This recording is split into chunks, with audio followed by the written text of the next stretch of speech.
You're watching KOAT Action 7 News. Cannabis continues to generate tens of millions of dollars for New Mexico, but a Target-7 investigation reveals that while the cannabis business is booming, individual stores are struggling, and some say New Mexico's budding industry is headed for a bust. Here's Julian Paras.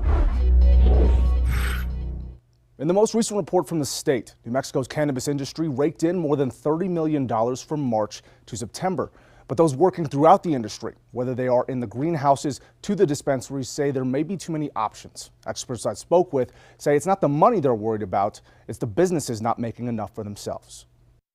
Looking at the data, the number of licenses that have been issued in the state of New Mexico, it's of extreme concern to us. Jesse Hunt with Our Green Leaf and Everest dispensaries says this is because the state has granted 1,000 licenses since voters legalized marijuana for recreational use. Although the Cannabis Control Division is reporting millions from recreational and medicinal sales, a column of red in its report shows businesses in most of New Mexico's biggest cities have more cannabis in stock than they can sell. I do feel the pressure of our clients and feel for them. The struggle is real on a lot of people's faces, and it's happening fast. Erica Rowland is a grower. Scott Prisco has a cannabis delivery business. Both work closely with dispensaries in Albuquerque, and both say the state has granted too many licenses, and the price of pot is falling.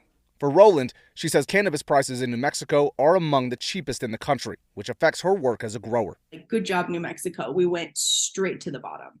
And that, as a grower, is extremely discouraging. Hunt points to a recent poll of registered New Mexico voters, which says most voters agree there are too many dispensaries in New Mexico. Hunt says 3/4 of dispensaries are reporting sales of less than $50,000 a month, which she says isn't enough to pay all their expenses. That there is no way that they are covering their costs, and that's a real problem for the industry.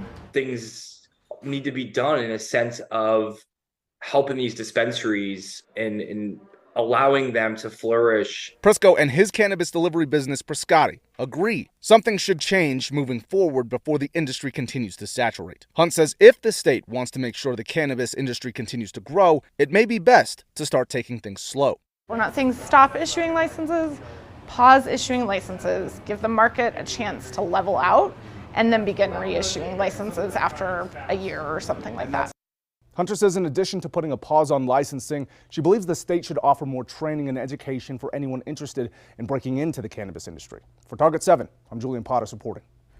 Last week, Target-7 reached out to the Cannabis Control Division to set up an interview to ask about the number of licenses it grants, and we have not heard back.